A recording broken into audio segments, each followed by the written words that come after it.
आज इस video lecture में हम ऑर्गेनिक कंपाउंड्स की फिजिकल प्रॉपर्टीज के बारे में कुछ अंडरस्टैंड करने की कोशिश करेंगे।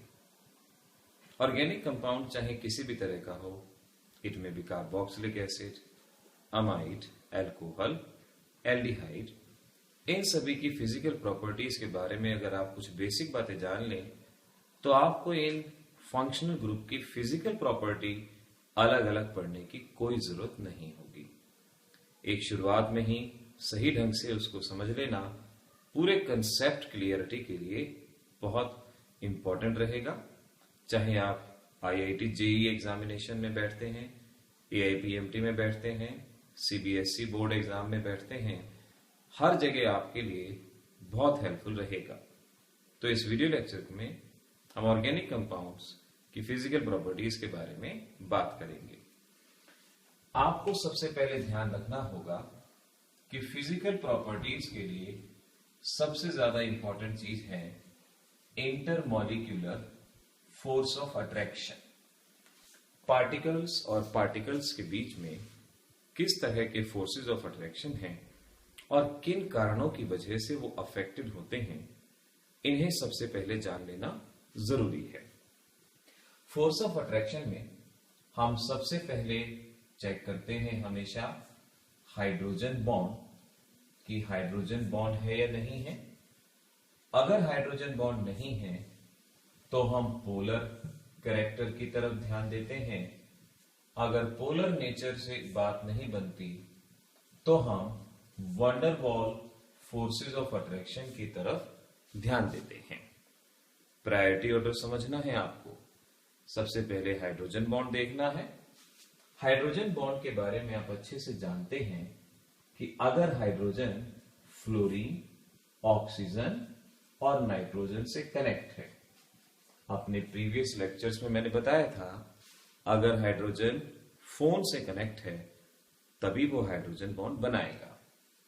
अगर आपके मॉलिक्यूल में हाइड्रोजन बॉन्ड नहीं है तो आपको इलेक्ट्रोनेगेटिविटी डिफरेंस पे ध्यान देना है, जिसे पोलर नेचर कहा जाता है। और वंडरवॉल फोर्सेस ऑफ अट्रैक्शन के बारे में ध्यान रखें, डायरेक्टली प्रोपोर्शनल टू साइज और मॉलिक्यूलर मास और सरफेस एरिया। इन कुछ बातों को अगर हम ध्यान रखेंगे तो ऑर्गेनिक कंपाउंड की फिजिकल प्रॉपर्टी हमारे लिए चुटकियों का काम हो जाएगी। सबसे पहले मैं मेल्टिंग पॉइंट और बॉइलिंग पॉइंट के बारे में बात करता हूं। Boiling point and melting point. अब इस बात को हम बहुत अच्छे से जान सकते हैं कि पार्टिकल्स में जितना स्ट्रॉन्ग फोर्स ऑफ अट्रैक्शन होगा उतना ही बॉइलिंग पॉइंट और मेल्टिंग पॉइंट ज्यादा होगा। फॉर एग्जाम्पल, अगर आपसे पूछा जाता है कि आपको बताना है CH3, CH2, OH and CH3OH, इनमें से बॉइलिंग पॉइंट किसका ज्यादा है, तो आप सबसे पहले ये देखेंगे कि किसमें फोर्स ऑफ अट्रैक्शन ज्यादा है।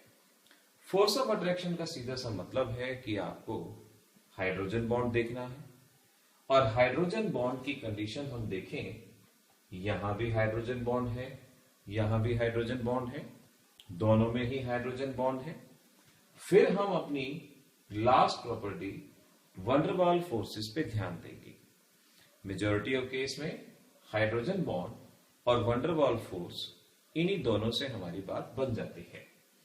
वंडरवॉल फोर्स साइज या मॉलिक्यूलर मास पे डिपेंड करता है, तो मैं कह सकता हूं क्योंकि हाइड्रोजन बॉन्ड दोनों में सेम है, लेकिन यहां पर इथाइल अल्कोहल में हायर वंडरवॉल फोर्सेस होने की वजह से इसका बॉइलिंग पॉइंट मिथाइल अल्कोहल से ज्यादा रहेगा।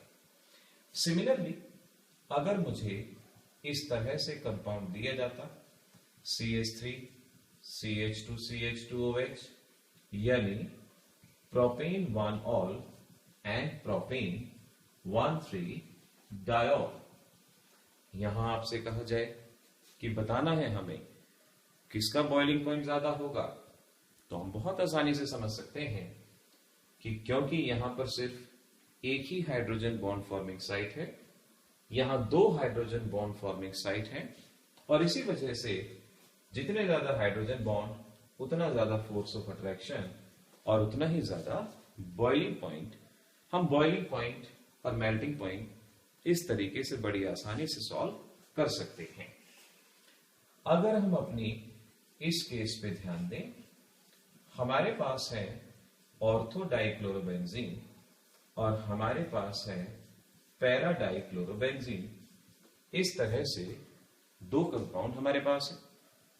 तो हम देख सकते हैं हाइड्रोजन बॉन्ड दोनों में से किसी के अंदर नहीं है, वंडरवॉल फोर्स भी यहां अप्लाई नहीं कर सकते, दोनों का मॉलिक्यूलर मास सेम रहेगा। अब यहां पर बारी आएगी पोलर नेचर की। पोलर नेचर के बेसिस पे इसका आंसर देने की कोशिश करेंगे।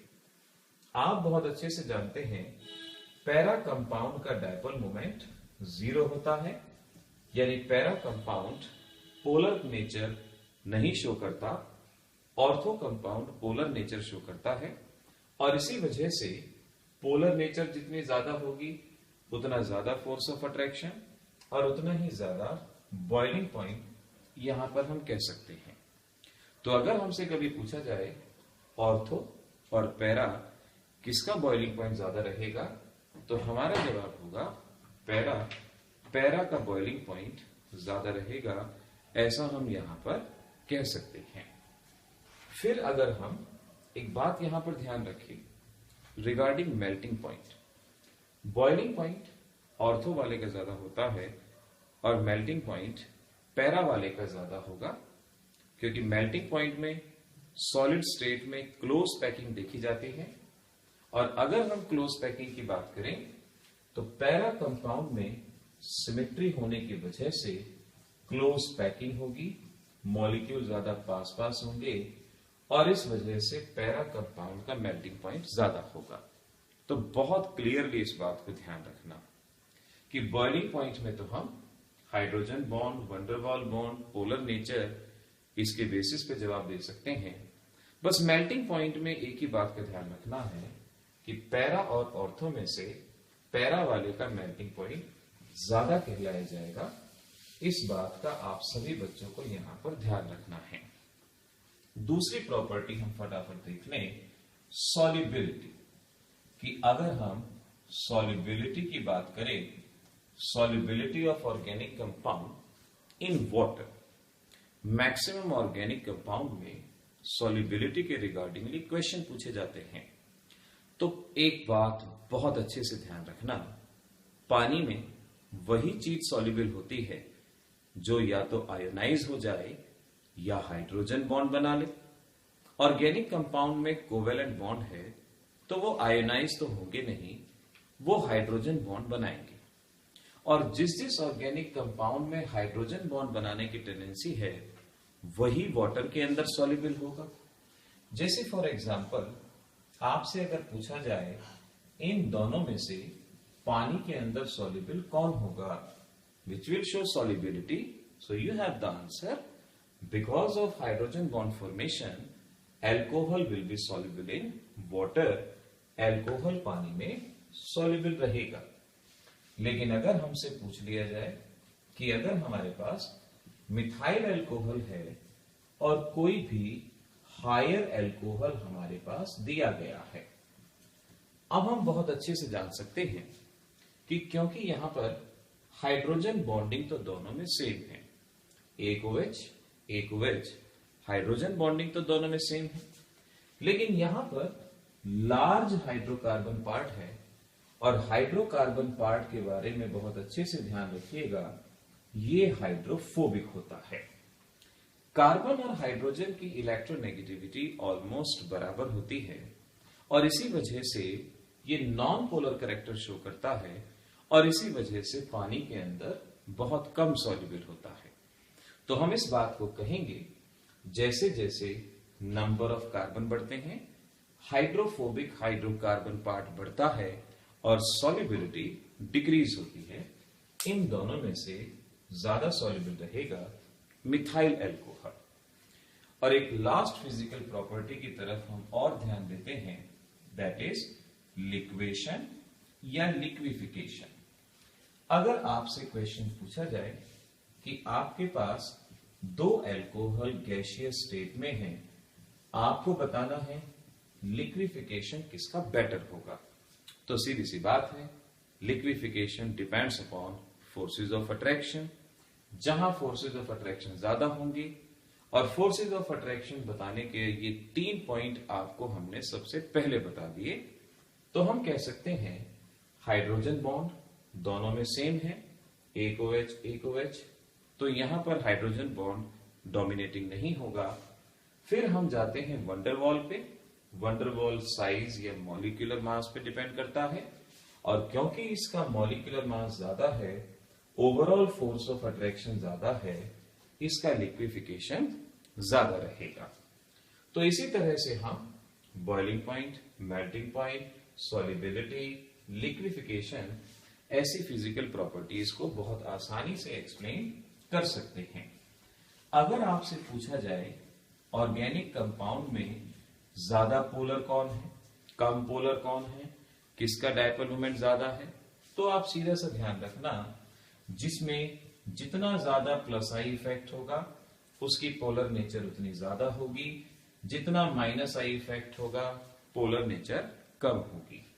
जैसे एक बहुत सिंपल क्वेश्चन हमसे पूछते हैं कि हमारे पास कीटोन है, हमारे पास एल्डिहाइड है, कौन इनमें से ज्यादा पोलर है, तो हम बड़ी आसानी से इसका जवाब यहां दे सकते हैं कि हमारे पास कीटोन में दो प्लस आई ग्रुप हैं, और दो प्लस आई ग्रुप होने की वजह से कीटोन का पोलर कैरेक्टर एल्डिहाइड के कंपैरिजन में ज्यादा रहेगा।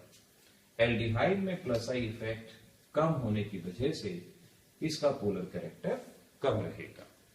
तो ऐसे बच्चों 4 चीजें और hydrogen bond, force of attraction वगैरह को अगर आप ध्यान रखेंगे तो IIT exam, AIPMT exam, CBSE exams, हर एक में ऑर्गेनिक कंपाउंड के बेसिस पे आने वाली फिजिकल प्रॉपर्टीज को बहुत आसानी से सॉल्व कर सकते हैं। Good luck.